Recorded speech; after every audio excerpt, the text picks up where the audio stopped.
as I was sitting in my thinking chair, thinking about those things I think about, God was showing me this.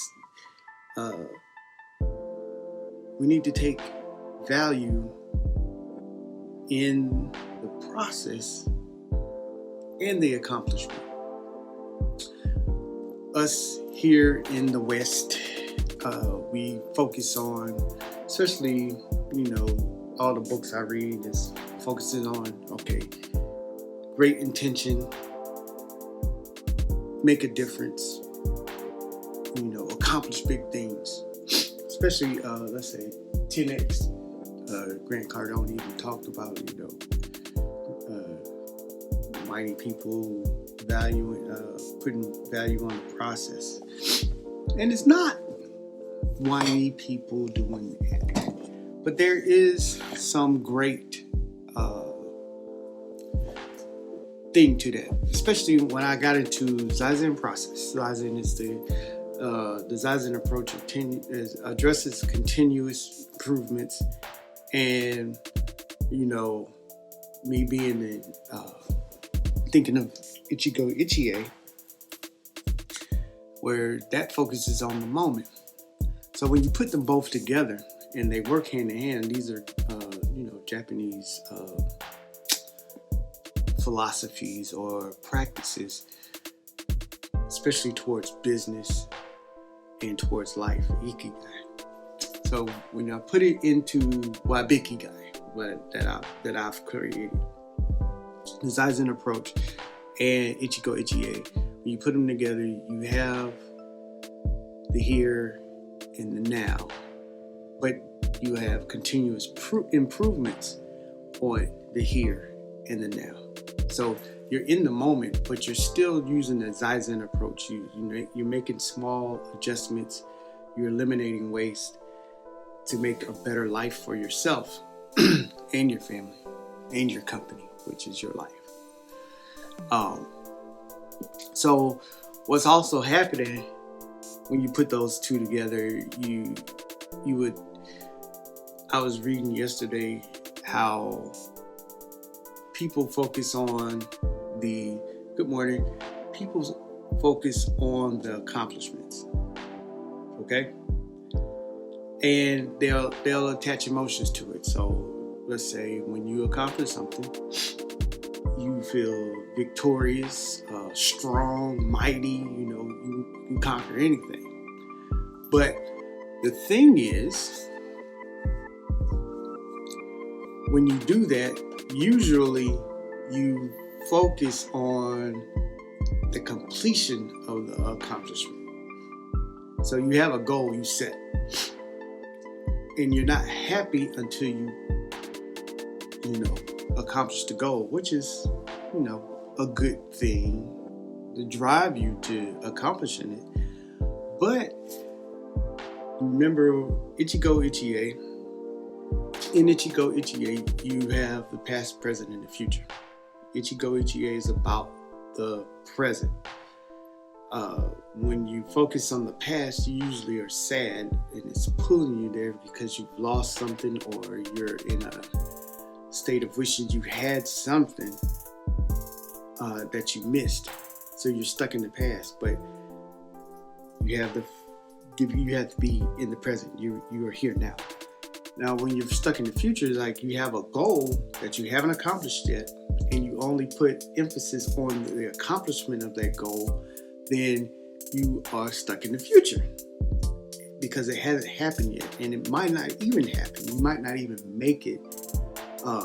But to be on a positive note, we're striving towards that. We're going that way, but we need to be in the present because here and now is what we have.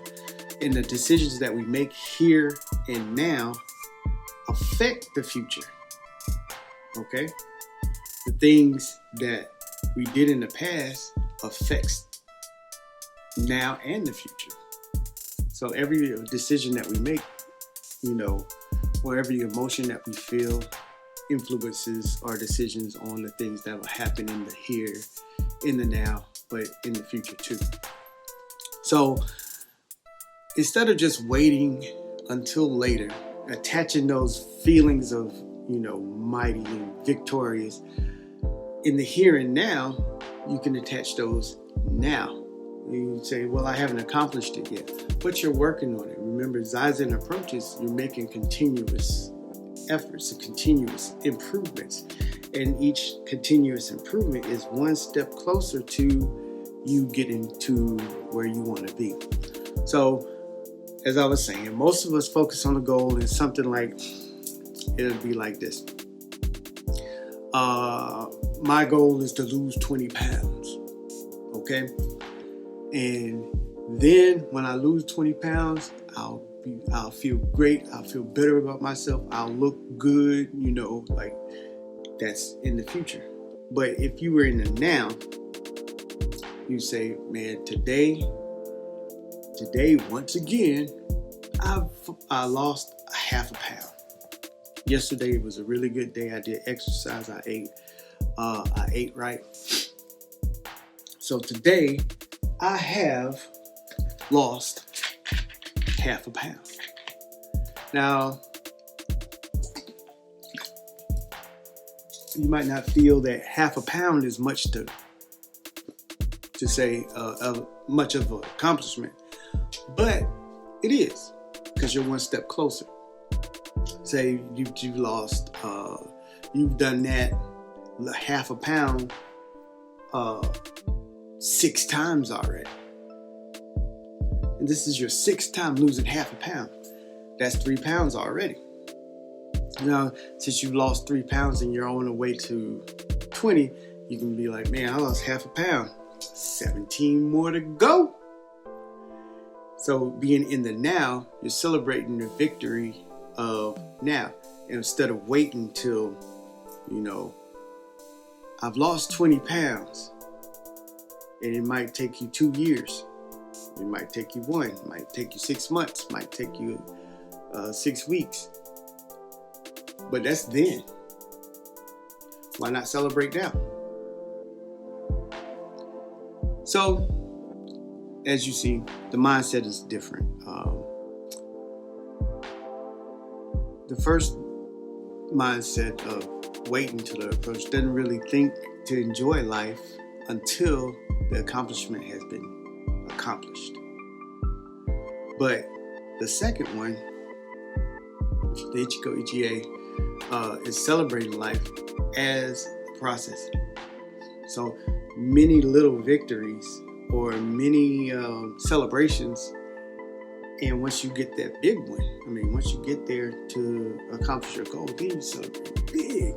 I did it. But the whole continuous timeline is filled with celebration. You're enjoying your life. Now, the first person enjoys life, they make it, yay. But the person that's in the second timeline is, enjoying life the whole entire time, living a full life. And even if they don't make it to the goal, look how much they have accomplished. For that first person, when they look at that accomplishment at the end, if they didn't make it, was it a whole waste of time? No, but they might feel that way. So, question for you. Is there something that has you stuck in the future when you should be celebrating now? When I was sitting in my thinking chair, I was thinking that, is there something that I'm stuck in the future just waiting? When I get this done, everything will be good. When every step of the way is already good. So, I put this down, and this is not a quote from me. This is off the top of my head this morning. A step forward is a step closer to your goal, so be proud of it. All right? So, you guys have a great day. Kanpai.